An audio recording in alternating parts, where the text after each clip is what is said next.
कहते हैं कि एक बाज की उम्र जब 40 साल से ज्यादा हो जाती है तो उसके पांव के नाखून आगे से मुड़ जाते हैं। वो किसी शिकार को पकड़ नहीं सकता। उसकी चोंच आगे से मुड़ जाती है। उसके पैर इतने भारी हो जाते हैं कि वो फिजा में अपनी लंबी परवाज नहीं कर सकता। लेकिन हार उस वक्त भी नहीं मानता, क्योंकि जो खुद को तोड़ने का हुनर रखते हैं ना, वही खुद को जोड़ना भी जानते हैं। वो खुद को एक पहाड़ की चोटी पर लेके चला जाता है। वहां जाकर सबसे पहले वो अपने नाखूनों को तोड़ देता है, और जब कुछ अरसे के बाद नाखून नए और वापस निकलते हैं तो वो अपनी चोंच को उन पहाड़ों की चोटियों पर मार मार कर तोड़ देता है। और इतना खून बहता है, लेकिन वो उस दर्द को सहता है, क्योंकि उसने जमाने को दिखाना था कि एक बाज बनकर जीना आसान नहीं, मुश्किल भी है। क्योंकि जो पानी में नहाते हैं ना, वो सिर्फ लिबास बदलते हैं, लेकिन जो पसीनों में नहाते हैं ना, वही इतिहास बदलते हैं। अगर इसीलिए ये बाज आज सारे परिंदों से जुदा है, क्योंकि जिनके अंदर अकेले चलने के हौसले होते हैं ना, वही सबसे जुदा होकर अपनी अलग पहचान बना लेते हैं। और उसके बाद फिर अपनी चोंच को तोड़ कर रख देता है। तोड़ने के बाद जब नई और वापस चोंच निकल आती है तो फिर अपने परों को अपनी चोंच से काट कर रख देता है, लेकिन उस दर्द को सहता है।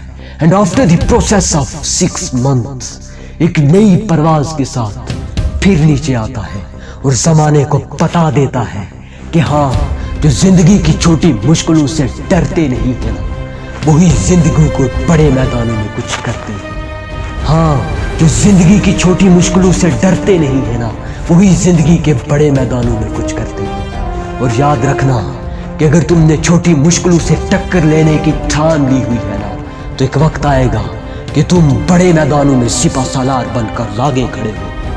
हाँ, और जो खुद को तोड़ने की ताकत रखते हैं वही जमाने से मुनफरद लगते हैं। और याद रखना कि जब बारिश बरसती है ना, तो सारे परिंदे अपने अपने आशियानों को ढूंढने लगते हैं, लेकिन ये बाज बादलों के ऊपर जाकर बैठ जाता है और बारिश से बच जाता है, क्योंकि इसका एटीट्यूड सबसे डिफरेंस है। Problems are same but attitude is a difference. और जिगर यही एटीट्यूड उसकी पहचान बनाता है। Makes your attitude unique. दुनिया में सबसे मुनफरद तुम ही लगोगे। मैंने परिंदों की जिंदगियों से 3 सबक सीखे। सबसे पहला सबक, अपने आप पर एतमाद होना।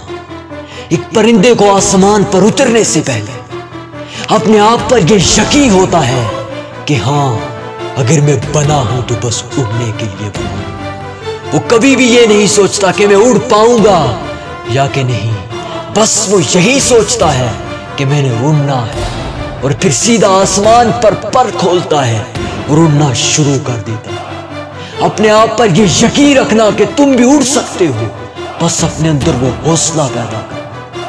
बस खुद को यह यकीन दिलाना कि लोगों के अल्फाज कभी भी तुम्हारी परवाज में कमी नहीं ला सकते। तुम्हारी परवाज इतनी ऊंची होनी चाहिए कि तुम्हें हराने के लिए कोशिशें नहीं बल्कि साजिशें की जाए। तुम्हें हराने के लिए अल्फाज नहीं बल्कि लोगों को बड़ी ताकतों की जरूरत पड़े। दूसरा सबक, अपने अंदर लड़ने का हौसला पैदा कर।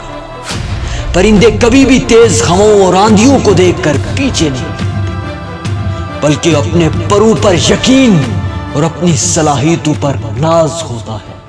और बड़ी से बड़ी आंधियों के सामने वो कभी भी घुटने नहीं टेकते।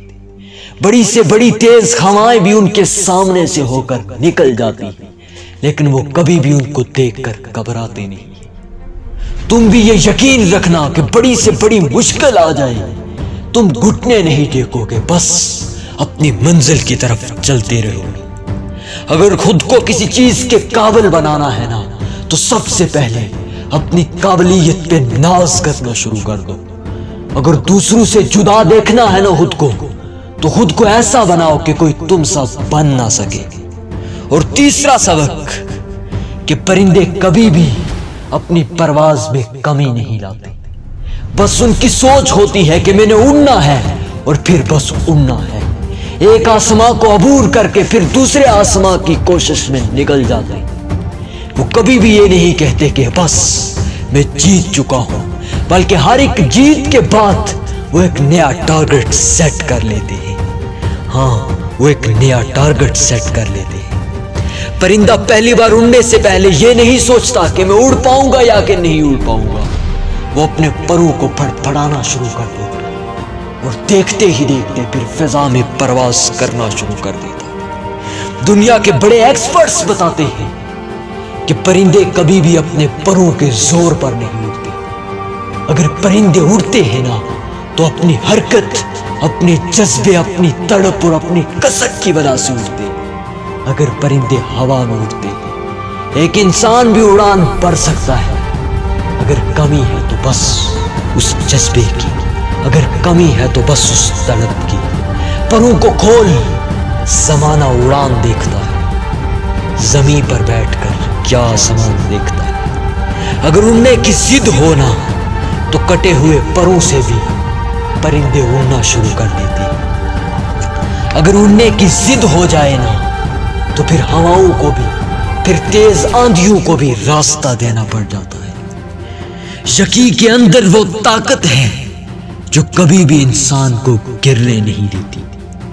परिंदों की कोई जागीर नहीं होती, जिसकी जितनी ऊंची उड़ान होती है उसकी उतनी बड़ी पहचान होती है। जो खुद से मिल लेते हैं ना, फिर दुनिया उनसे मिलने की ठान ले लेती है। जिगर कहानी आज फिर उसी परिंदे की है जिसको हवा की दुनिया का बादशाह कहा जाता है और लोग उसे बाज कहते हैं। जिगर मुर्गी के उन अंडों में एक अंडा उस बाज का भी शामिल हो जाता है। मुर्गी के बच्चे आंखें खोलते हैं तो कदम इस दुनिया में वो बाज का बच्चा भी रखता है, मगर बाज समझ कर नहीं बल्कि खुद को एक मुर्गी समझ कर रखता है। लेकिन उसकी मुलाकात खुद से एक दिन होनी थी। एक शख्स ये सारा मंजर देखता है और उस बाज के बच्चे को मुर्गी के बच्चों से जुदा कर देता है और साथ लेकर चला जाता है। उसे खूब समझाता है कि तुम एक बाज हो, बाज बन के जियो। पर वो बाज का बच्चा खुद को पहचानने से इनकार कर देता है। पर ठान उस शख्स ने भी ली हुई थी कि एक दिन इसकी मुलाकात इसके अपने आप से करवा दूंगा, और फिर उसको एक पहाड़ की चोटी पर लेके चला जाता है और वहां जाकर नीचे फेंक देता है। और जमीन पर गिरने से पहले वो बाज का बच्चा अपने परों को खोलता है और फिजा में पहली उड़ान भर देता है। उसी वक्त वो खुद को पहचान लेता है कि मैं इस दुनिया में एक मुर्गी नहीं बल्कि एक बाज बनकर जीने के लिए आया हूँ। जिगर खुद को पहचान लेना, ये दुनिया भी एक दिन तुम्हें पहचान लेगी। और याद रखना कि जिनके अंदर अकेले चलने के हौसले होते हैं ना, एक दिन उन्हीं के पीछे काफिले चलते हैं। हाँ, और भीड़ से हट के चलना, क्योंकि भीड़ हिम्मत तो देती है मगर पहचान छीन लेती है। हाँ, भीड़ हिम्मत तो देती है मगर पहचान छीन लेती है। अगर जिंदगी में मुश्किलें आ भी जाए ना, तो वो तुम्हारे अकेले के लिए होती है, क्योंकि तुम्हारी ये मुश्किलें तुम्हें अपने आप से आशना करवा देती है। ये मुश्किलें अकेले में तुम्हें अपने आप से मिलवा देती है। And that's a great success. और असल कामयाबी यही होती है।